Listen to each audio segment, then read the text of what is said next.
यह कहानी है उस पवित्र भूमि की जहाँ का हर पत्थर, हर किला और हर जंगल एक अनकही गाथा अपने भीतर समेटे हुए है। यह वही धरती है जो गोमती नदी के किनारे बसी थी, जहाँ राजमहलों से अधिक रणभूमि ने एक महायोद्धा को जन्म दिया, और वो महायोद्धा का नाम था महाराजा लाखन पासी। एक ऐसा पराक्रमी शासक जिनकी तलवार की धार इतनी तीव्र थी कि बड़े बड़े सम्राट भी उनके सामने खड़े होने से पूर्व 100 बार विचार करते थे। अवध की हवाओं में आज भी उनके पराक्रम की गूंज सुनी जा सकती है। परंतु एक प्रश्न उठता है कि यदि वे इतने वीर और सामर्थ्यवान थे तो उनकी कथा इतिहास के अंधकार में विलीन क्यों हो गई? कौन सा रहस्य था जिसने उनके दुर्ग को खंडहर में परिवर्तित कर दिया? लाखन पासी मात्र एक राजा नहीं थे, वे पासी समुदाय के स्वाभिमान, शौर्य और अस्मिता के प्रतीक थे। एक ऐसे वीर जिन्होंने घने वनों के मध्य केवल एक किला ही नहीं बल्कि एक संपूर्ण नगर लखनऊ की नींव रखी। उनका पराक्रम अद्वितीय था, परंतु हर प्रकाश के साथ एक छाया भी चलती है, और यही छाया धीरे धीरे लाखन पासी के गौरवगान को धूमिल करने लगी। वह रात जिसने इतिहास की धारा ही बदल दी। आसमान घने काले बादलों से ढका हुआ था। दुर्ग के विशाल प्राचीरों पर जलती हुई मशालें टिमटिमा रही थीं, परंतु वातावरण में एक विचित्र सन्नाटा व्याप्त था, जैसे कोई महासंकट समीप आ रहा हो। अचानक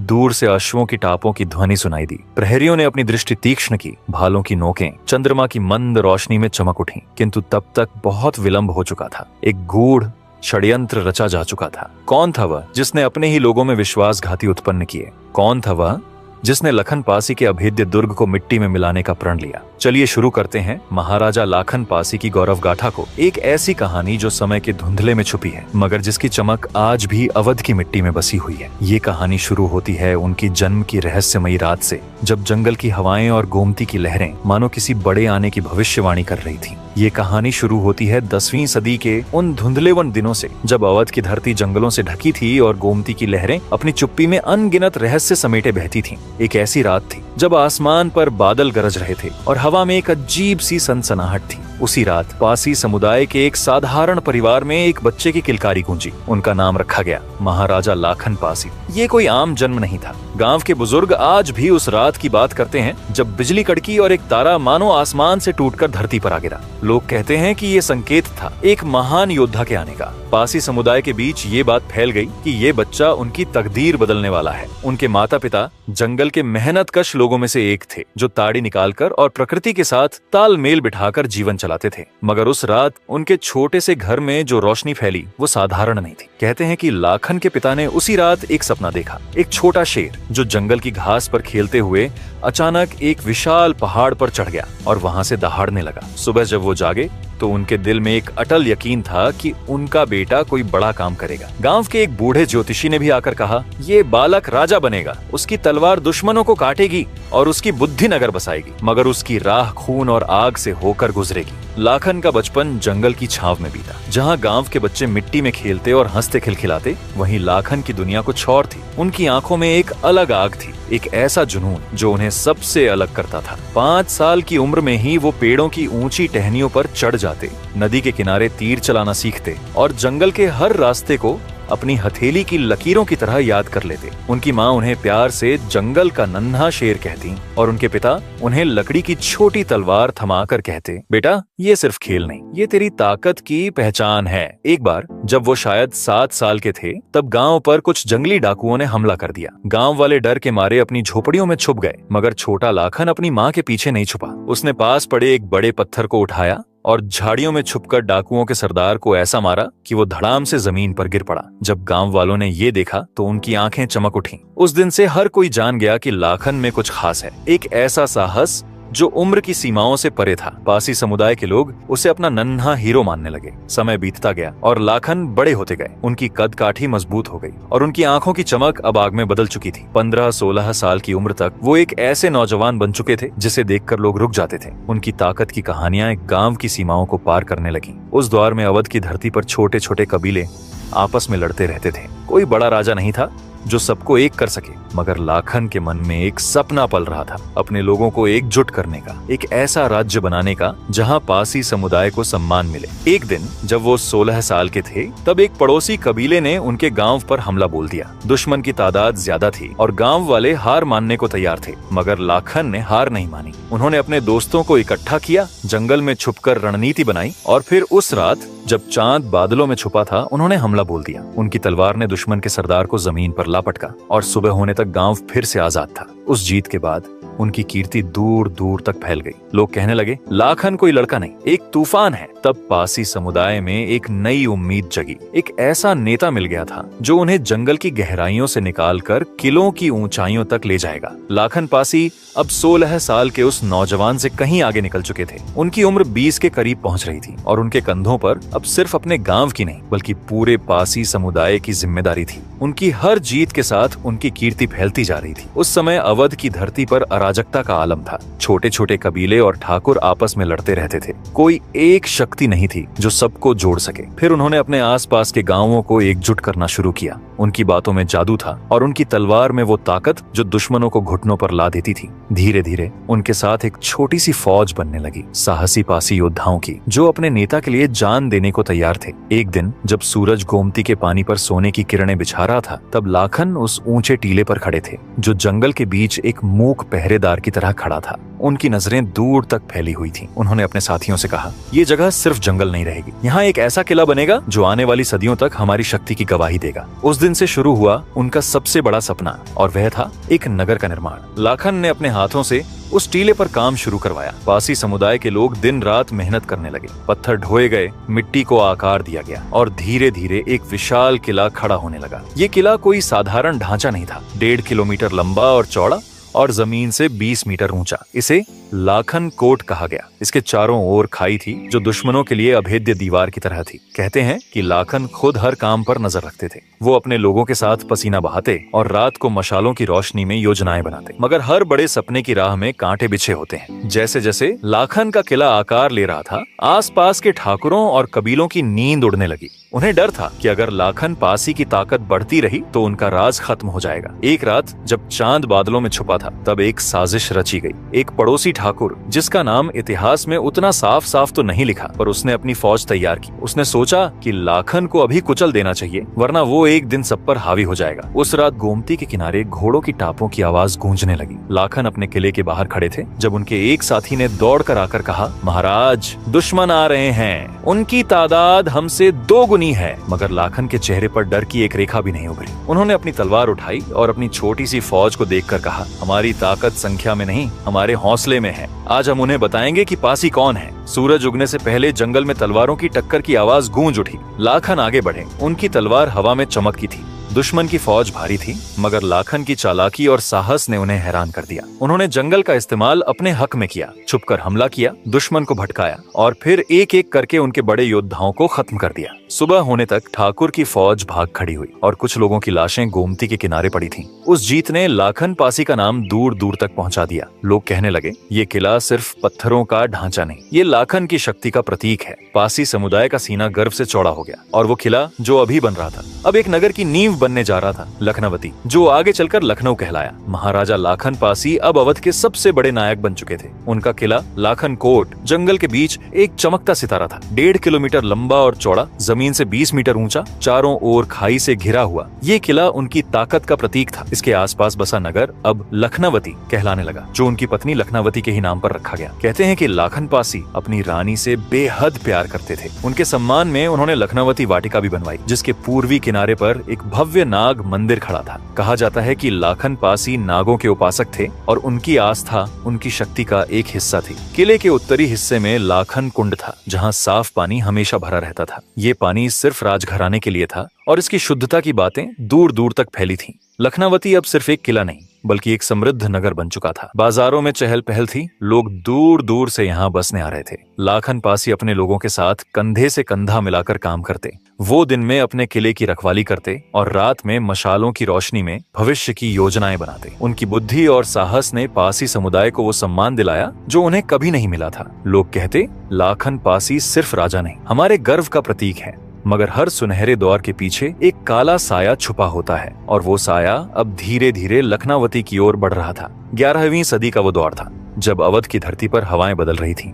सैयद सलार मसूद गाजी, जिसे लोग गाजी मियाँ कहते थे, एक ऐसा आक्रामक विजेता था जिसके नाम से गांव खाली हो जाते थे। उसकी फौज ने उत्तर भारत में दहशत मचा रखी थी और अब उसकी नजर लखनवती पर ठहर गई थी। मगर गाजी कोई मूर्ख नहीं था। वो जानता था कि महाराजा लाखन पासी कोई साधारण राजा नहीं है। उनकी ताकत, उनका किला और उनकी सेना सब कुछ अभेद्य था। उसे कुचलने के लिए साधारण हमला काफी नहीं था, इसलिए उसने अपने दो सबसे चालाक सेनापतियों सैयद हातिम और सैयद खातिम को आगे किया। दोनों ने घड़ी जिंदौर की सीमा पर पड़ाव डाला, जो लाखन पासी के किले से बस कुछ मील दूर था।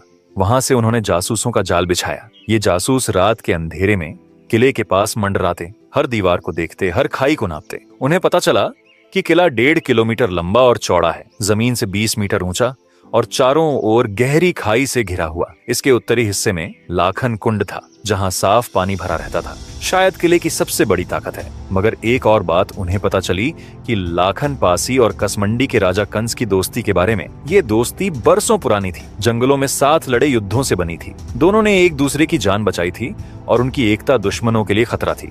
गाजी मियाम ने अपने तंबू में बैठकर यह सुना और मुस्कुराया। अगर इन दोनों को अलग कर दिया जाए, उसने कहा, तो लखनावती मेरी मुट्ठी में होगी। उसने एक साजिश रची, दोनों पर एक साथ हमला करना, ताकि वो एक दूसरे की मदद न कर सके। और वो दिन चुना गया, होली का दिन। ये वो त्योहार था जब लखनावती के लोग रंगों में डूबे होते, ढोल नगाड़ों की थाप पर नाचते और किले की फौज आराम करती।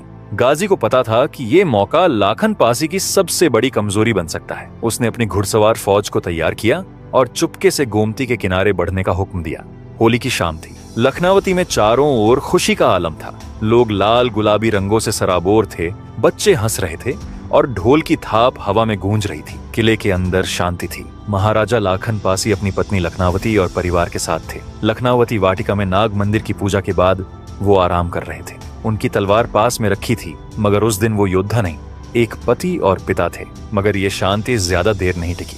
अचानक किले के पहरेदारों ने चिल्लाकर खबर दी, महाराज, दुश्मन! दूर से घोड़ों की टापों की आवाज तेज होती जा रही थी। धूल का गुब्बार उठ रहा था और मशालों की रोशनी में सैकड़ों घुड़सवार दिखाई दिए। सैयद सलार मसूद गाजी की फौज किले की ओर बढ़ रही थी। लाखन पासी ने एक पल भी गंवाया नहीं। उनकी आंखों में आग भड़क उठी। उन्होंने अपनी तलवार उठाई, कवच पहना और घोड़े पर सवार हो गए। अपनी सेना को आवाज दी, आज होली का रंग खून से रंगेगा, तैयार हो जाओ। उनकी आवाज में वो गर्जना थी जो जंगल के शेरों को भी कांपने पर मजबूर कर देती थी। युद्ध शुरू हुआ। ये कोई साधारण लड़ाई नहीं थी, ये एक भीषण संग्राम था। लाखन पासी की सेना भूखे शेरों की तरह दुश्मन पर टूट पड़ी। उनकी तलवारें हवा में चमक रही थीं और हर वार के साथ गाजी के सैनिक ढेर हो रहे थे। मगर गाजी की फौज इतनी आसानी से हार माने वाली थोड़ी थी। उनके पास घुड़सवारों की भारी तादाद थी, तेज, क्रूर और बेरहम। उन्होंने किले की खाई को पार करने की कोशिश की, मगर लाखन ने अपनी रणनीति से उन्हें रोक दिया। जंगल का फायदा उठाते हुए उनकी सेना ने दुश्मन को भटकाया और फिर अचानक हमले किए। मगर गाजी का असली प्लान अभी सामने आना बाकी था। हुआ ये था कि लाखन पासी युद्ध भूमि में तूफान की तरह लड़ रहे थे। उनकी तलवार बिजली की तरह कड़क रही थी। वो आगे बढ़े और गाजी के बड़े बड़े योद्धाओं को एक एक करके धूल चटाते गए, मगर दुश्मन ने उन्हें चारों ओर से घेर लिया। तलवारों की चमक, खून की बौछार और घोड़ों की चीखें, चारों ओर मौत का तांडव मचा था। लाखन हर हमले का जवाब दे रहे थे। उनकी सेना उनके पीछे डटी हुई थी, मगर गाजी की फौज की तादाद बढ़ती जा रही थी। और फिर वो पलाया। गाजी का एक सैनिक जो पीछे से चुपके से आया, उसने धोखे से अपनी तलवार चलाई। एक जोरदार वार और लाखन पासी की गर्दन पर तलवार लगी। उनका सिर धड़ से अलग होकर जमीन पर गिर गया। खून की धार बह निकली और एक पल के लिए ऐसा लगा कि सब खत्म हो गया। मगर जो हुआ वो इतिहास के सबसे हैरान करने वाले पलों में से एक था। ऐसा लोक गीतों में लोग कहते हैं कि लाखन पासी का सिर कट चुका था, मगर उनका धड़ रुका नहीं। दोनों हाथों में तलवार लिए वो घोड़े पर सवार रहे।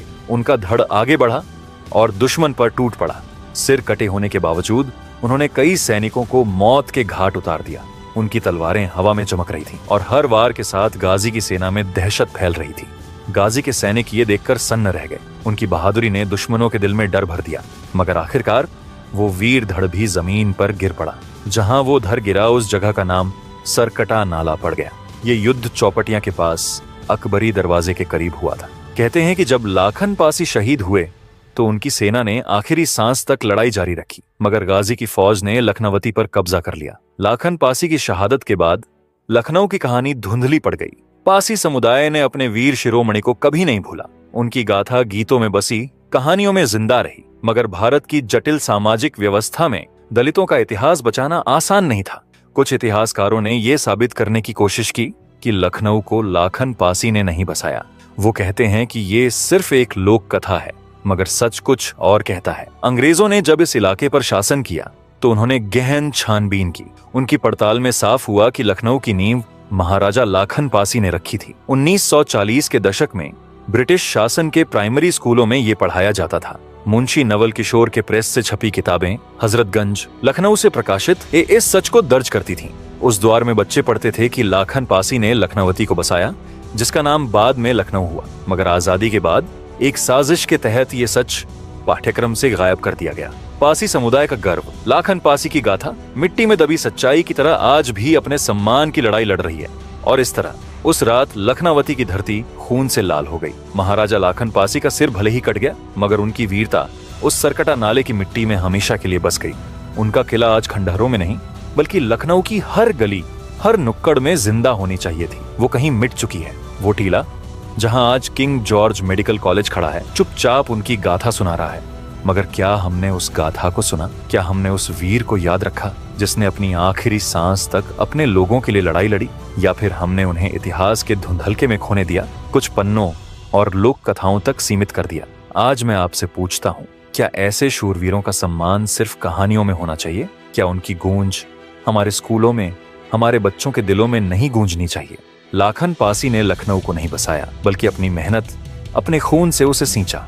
तो फिर क्यों उनकी कहानी को मिटाने की साजिश हुई? क्यों उनकी विरासत को भुला दिया गया?